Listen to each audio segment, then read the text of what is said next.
Шығамын тірі болсам адам болып, жүрмеймін бұл дүниеде жаман болып, жатқаным көрде тыныш жақсы емес пе, жүргенше өмір сүріп надан болып. Бұл сөздерден қайсарлық пен табандылыққа ұласқан ақындық мінезді көреміз.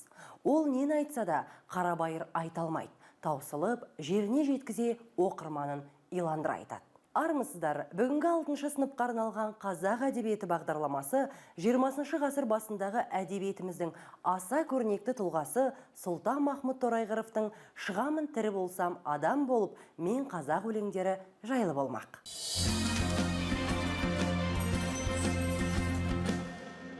19 ғасыр мен 20 ғасыр тоғысында әдебиет әлеміне тың ой әкелген бір туар тұлғалар бар. Олар шығармаларының тақырыптық маңыздылығы мен жанрлық ерекшеліктерімен дараланады. Қазақ халқының рухын аспандата келген оптимистік көзқарастағы ақын жазушылар көші Сұлтан Махмұт Торайғыровтан басталады. Сұлтан Махмұт халқымыздың ой тілегін білдіріп, көзін надандықтан ашуды арман еткен. Ақын өз атынан сөйлеп отырып, сол дәуірдегі ұрпақтың мұрат мақсатын, арман аңсарын жырға қосады. Ақын 1893 жылы бұрынғы Көкшетау облысының Қызылту ауданында туған. Сұлтан Махмұт 6 жасында әкесінен оқып, хат таниды. Болашақ ақын Сұлтан Махмұт үшін әсіресе Мұқан молданың тәрбиесі ерекше болады. Мұқан молда көп оқыған, әдебиеттен хабары бар, өзі де аздап өлең жазатын адам. Оқушыларын үнемі қазақ ауыз әдебиетінің, шығыс әдебиетінің үлгілерімен таныстыра отырып, шәкірттерін өлең жазуға баулыды. Сұлтан Махмұт жас кезден бастап өлеңге ден қойып, өмірін осы поэзияға арнады. Небәрі 27 жас өмір сүрсе де, қандай үлкен із қалдырғанын бүгінгі ұрпақ жақсы біледі. Алғашқы өлеңін балаң кезінен бастап Тройскіде оқыған кезінде, одан ары Томскіде орысша білім алып, ары қарай Семейде, өзінің туған жері Баянауылда, Зайсанда, Қатонқарағайда мұғалімдік қызметте болған жылдары осы шығармашылық үлкен өсу жолында болды. Ақын Тройск, Семей, Томск сияқты ірі қалаларға барып оқуын жалғастыруға ниеттенсе де, қамқоршысы мен қаржының жоқтығы, тұрмыстың қиыншылығы ол мақсатына жеткізбейді. Бірақ өмірге құштар Сұлтан Махмұт өз бетімен ізденіп көп оқыды. Ғылымның әр саласынан хабардар болды. Сөйтіп, ол өз заманының оқымысты жастарының біріне айналды. Сұлтан Махмұт Торайғыров жасында жабысқан дерттен 27 жасында қайтыс болды. Бірақ аз ғана жасағанына қарамай, ол қазақ поэзиясы мен прозасын жаңа сатыға көтеріп кетті. Ақын 20 ғасырдың әдебиетінде жаңа жанрлар туғызды. Роман жанрының реалистік поэманың қалыптасуына әсер етті.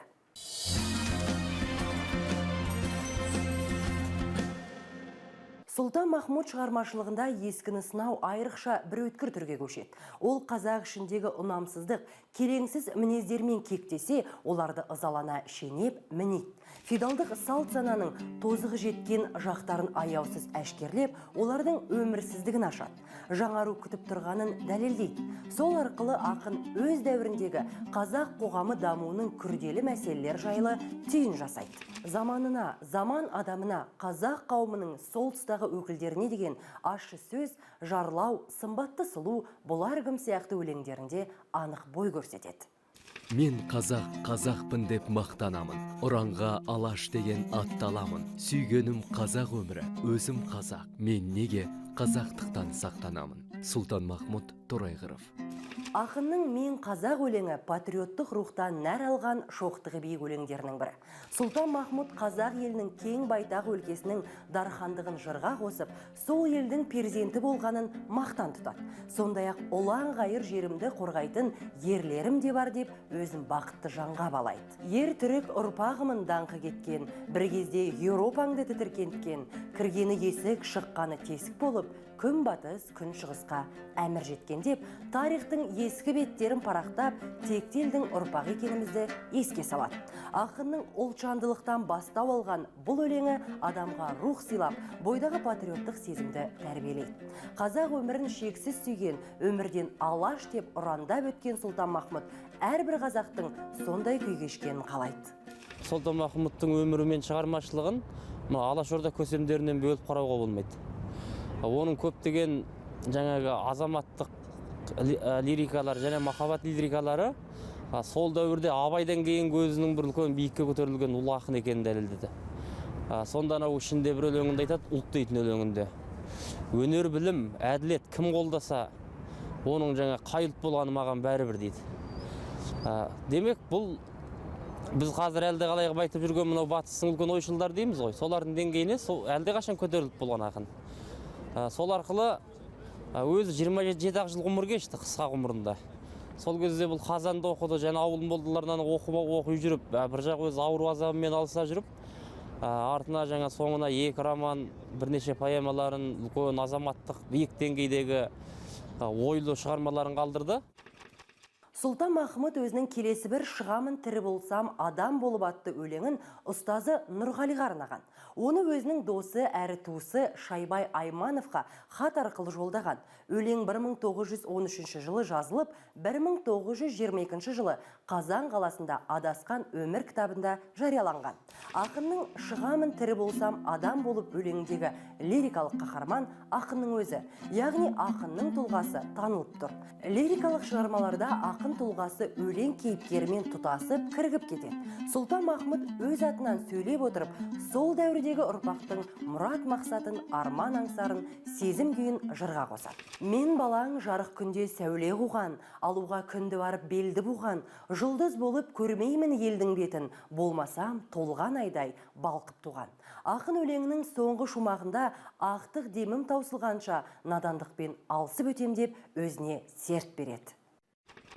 Сұлтанмахмұттың аяқталмаған соңғы поэмасы бұл айтыс поэмасы. Осы айтыс поэмасында мен қазақпын деп мақтанамын, ұранға алаш деген атталамын деп, осы поэмасында ең басты ұраны бұл алаш идеясын ту етіп көтереді. Кең байтақ қазақ даласының кеңдігін, дархандығын көрсетеді. Қазақ халқының ұлылығын дәріптейді. Сұлтанмахмұт көрген өмір азабы, жоқшылық, жас дарынның соған қарамай, ізденіп шарқ ұру іздері бәрі оның шығармаларында сайрап жатыр. Бұл жағынан оны өмірі мен тағдыры өлеңде өрілген ақын деп айтуға әбден болады.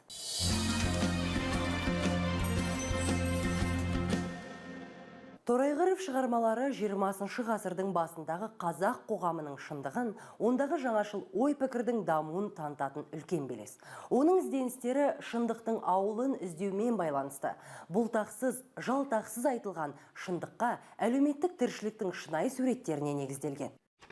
Ол өзінің тарихта айқын, дара, өзінің бір азаматтық үнін, және қазақты қаншама сүйетінін, даласын, өзінің өмір сүрген ортасын, елін қалай құрметтейтіндігін сол шығармалар арқылы бүкіл 27 жылдық қысқа ғана ғұмырында бәрін сол жазған шығармаларына сыйдырып кетті.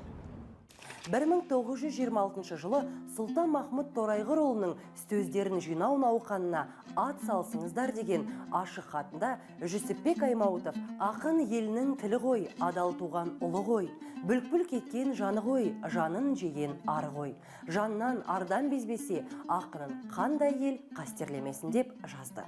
Сұлтанмахмұт шын мағынасында осы сөзге татитын ақын. Ол көп жабының бір емес, от болып жанып кеткен, құйрықты жұлдыздай ағып түскен дарын еді. Сондықтан Сұлтанмахмұт есімі қазақтың жыр дариясын құрайтын арналы өзеннің бірі болып қалмақ. Шәкірт ойы өлеңінде қараңғы қазақ көгіне өрмелеп шығып күн болам, қараңғылықтың кегіне күн болмағанда кім болам деп жырлаған ақынның шын мәнінде де бүгінде қазақ аспанындағы рухани сәуле шашып тұратын ең жарық күндерінің бірі болып мәңгілікке қалғанына ешкімнің де таласы жоқ екен анық.